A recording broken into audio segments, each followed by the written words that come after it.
Reactive training systems. You always wanted to be self-coached then, as the one to solve your own variable.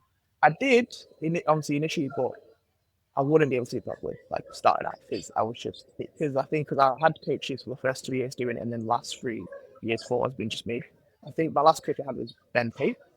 Oh, cool. Yeah, so obviously, so it was like back when it was like 2021. And I think just from, obviously, my coach I had too, but I think him specifically, like, obviously his approach was like, tells you how things are, opposed to like trying to like sugarcoat things, but like, hey, you get rid of stuff. And it's like, I think off the back of having his approach, it's impacted obviously how I kind of approach things going forward, where it's like, I tend to be, even if like I have my, what I want to answer, like what I think it is, or what I'd like to do, like also, Yeah. so like it kind of allows me to kind of get good in a sense. That makes sense. I mean, everybody needs mentors, whether they come in like different flavors, right? But having somebody that kind of coaches you early on, becoming a mentor, that makes a lot of sense. Who else would you say have been like mentors or influences on the way that you approach powerlifting training now? I'm trying to think of like, it's like, I look through a lot of people's stuff. Like obviously I've looked through series. But I think it kind of becomes a mesh of like everyone's kind of content or like ideas out. Because like I think with like obviously trying to learn the program, you have to kind of really program. Like so even like working for like left forward, before I look the program and selected what's like how does someone else approach it, and obviously then how do you approach it? And I'd say like well, Wilson was also really good in terms of like because he explains things really well. Youth center. So like technique wise, well, I'd say like it's more so like a mixer of just the picky people. Like it being I'm cheap. There's also a Bromley youth and like Sure. I'm prepared for swap. It just kind of I mean, I relate to that very much too. Like so if you're always interested in this, then you end up consuming a lot of different things all the time, kind of lots of times, like in small ways, I'll go through phases where I get really intrigued by a certain approach or something, and we'll like deep dive into that. But yeah, like it's like always a trickle of just things around, and then like that becomes this background information that is just there. And when you're trying to solve a specific problem, it bubbles to the surface, like you can like pull through some. Let's say I can't. And no, I watched this video like 2 years ago where this guy was like, oh, A week and a B week, and like he had this like entire like of life and undulating base a certain way, and I'm like, cool, I could try that now. I've seen it before somewhere. And I think it's honestly, that's basically it already. It just kind of pops it because you've seen a video there, and like here, and it's like you might not use it initially, and then it was just like all of a sudden. Man, I had a class when I was in university, and it's like one of those classes that I wish that I could take again, because there was so much there that it just went over my head at the time. But one of the things that I remember, we were having to talk about creativity, and the position that they were teaching, and that I've kind of come to believe as well, is that like you have to have a certain amount of, they call it requisite variety, just a certain amount of background information about a big variety of things. Some of them may be completely like in a tangential field, that might not, like we're talking about powerlifting and powerlifting training, it might not be specifically that. Maybe it comes from strength and conditioning, or a different idea about like I've seen people make parallels between the way that I develop training emergent strategies and agile management systems and software development as being like emerging types of systems, right? So like you develop these things and they're all kind of in your brain somewhere, and that becomes the fuel for whatever creative problem solving that you have to do. And that creative problem solving is super important.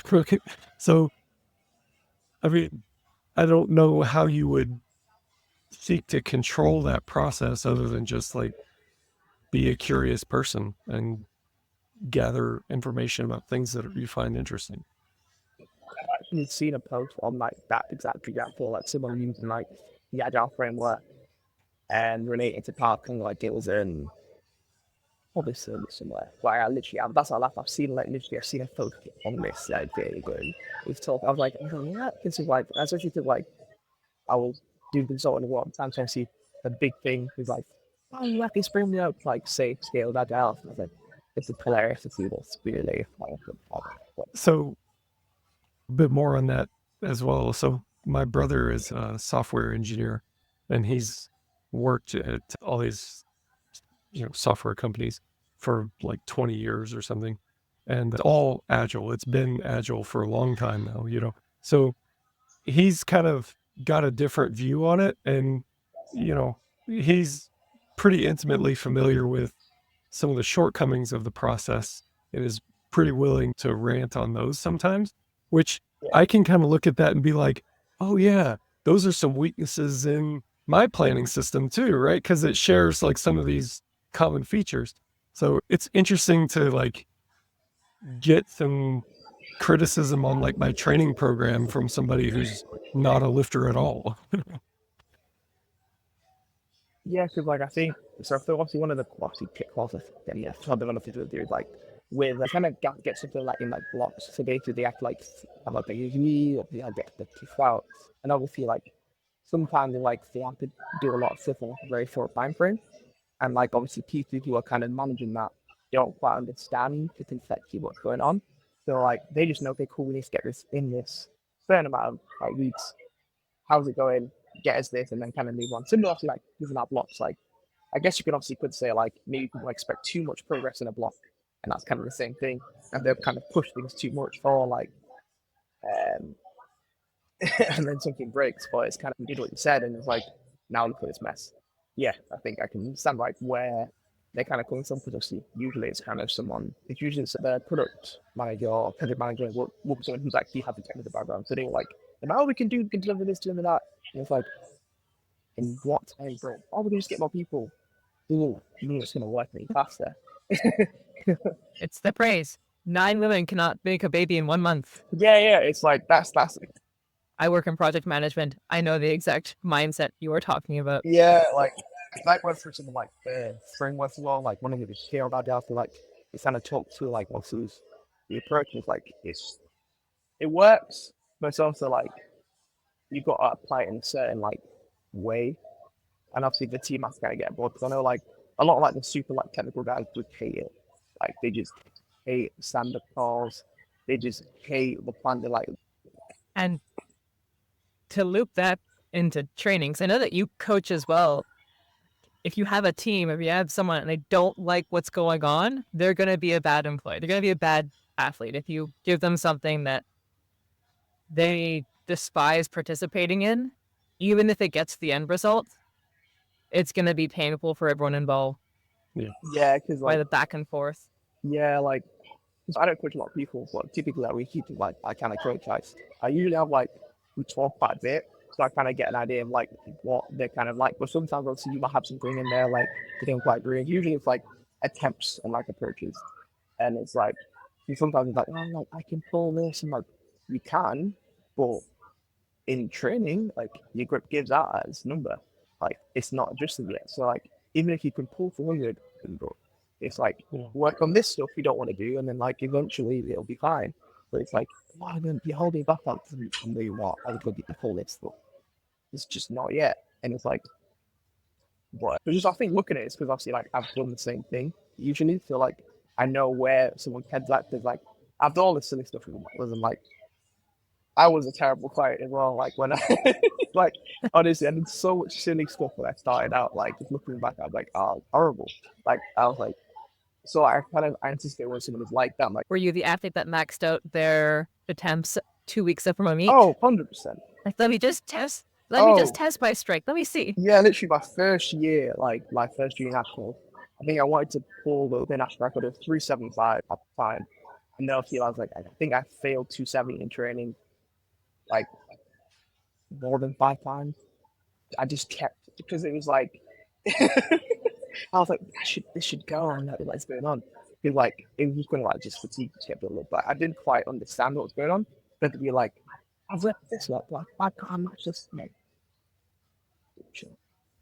The chart says I should be able to do. Yeah, my ERM says this, why can't I do it? And I'm like, why? What's up? Yeah. Obviously you hide it from your coach. It's not the data. Yeah. It's just you being an It's idiot. not the data that's turning against you. It's your emotions and your wishes turning against yourself. Yeah, honestly, man, it's funny. But yeah, that is handy. So also, like, I'll have an idea as well, like when something's like something off for him, because like I'll know the signs, because I'm like, you're awfully like, you're very quiet lately. What's going on? Like, you seem too happy about something. Like you've gone up further, haven't you? But it's like, But that's also a time where you learn a lot of lessons on programming for yourself. And getting into your training, I'd be curious on what lessons you learn from your lifts now. Because like the self-coach and making those mistakes, they sure teach you a lot.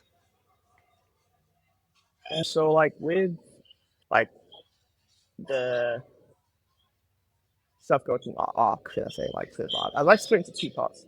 So like the first, it's been like 3. Get really strong, get injured. Get really strong, get injured. And I was like, this isn't really working.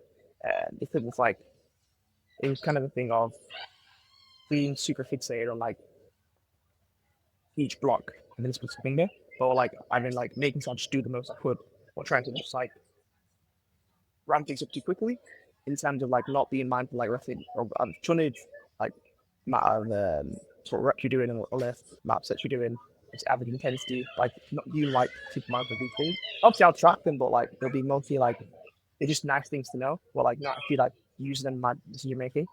And then obviously like off the back of that, it's pretty cool. Like kind of pay more attention to like what is the general trend of like, do I break after I push my volume, my whole set? Is it specific rep range? Is it like a warm up loading something things? So then and then look from there, like okay, I kind of know this. So when I kind of the next half is like when I kind of reset like people, I know I can manage this level of volume, these amount of sets across the week, and these amount of accessories. Let me just stick to it, because like even if like I might not progress as fast as I would like, I will be broken, and a broken Ade, a healthy Ade, can do all right as long as I can keep training. So I think just off like also looking at training of like planning it with where I would kind of like to go in terms of where I could be in like 2 years from now, opposed to where I'm like super fixated on now, because of, like there's someone I want to be, and like I need to do everything in my power to like get my energy. Also not thinking about like if I do this, like what if I blow my back out, blow my knee out, and I'm like now I'm rehab the next year. Versus like what if like let's say I just do this, where could I be 2 years from now? Even if like, and eventually if you keep progressing well, it won't be this thing of like you have to suddenly do so much to beat somebody. You kind of just will be there. So kind of zooming out with training, also like having targets. So like the last year and a half, I kind of had everything like planned out of like what my meets would kind of be, what my numbers would be like each meet, also like what the block would be like. So each block has like a target and like how we all kind of sync together. They'll have like, also that'll be based on obviously what my average rate of progress is. And then I'll have to see what I actually want. Going to be 2 times, because like 1 time in like how I generally progress. What does that look like across like 2 year member? Cool. And then each meet will be like an indication. I'm going to do over like 2 years and like planning to do this and where I should kind of be. And also what would I, or what would make me happy? Or is someone going to be that I want to be? What would I need to do to beat them? And also what's the difference? And with that, kind of know the cool, what things do I need to kind of influence within like this prep to get me close to like that thing, opposed to trying to just like force my way there. So if like I go as I am now, my current like base is this, I'll probably hit here. If I want to elevate to this, I need to like do all the things. So maybe it's like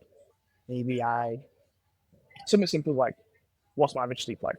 Is it 6 to 7?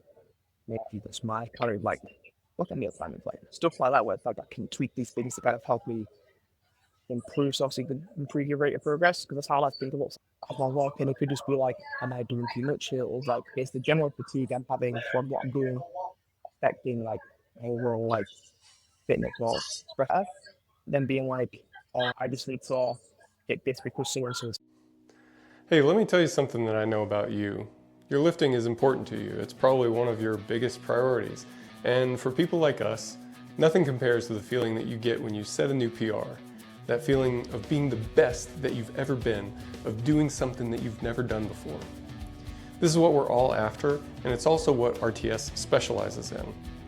Getting you the absolute best program possible so that you can hit new PRs and reach your goals. We call it radically individualized training, and we're really good at it. Whether we need to account for busy schedules or equipment limitations, or precisely turn the dials and get the details of the program just right, we have the tools and the experience to guide your lifting to the next level. To us, coaching is all about leadership, relationship, and creative problem solving. A coach should be poised to help you make tough decisions about training and competing so that you can continually grow in your development. And of course, a coach should be a first-rate problem solver, especially when it comes to your training, technique, and strategy. Now, all this has to be built off of a really strong, professional coaching relationship that emphasizes trust and respect. Additionally, RTS coaches are not on an island. We have a strong network of professionals to reach out to, so if you find yourself in need of some specific expertise, say in the realm of nutrition or injury management or sports psychology, there's a deep expertise available there too. For more information, go to store.reactivetrainingsystems.com and click on coaching. That's store.reactivetrainingsystems.com, then click on coaching. Hope to see you on the team soon.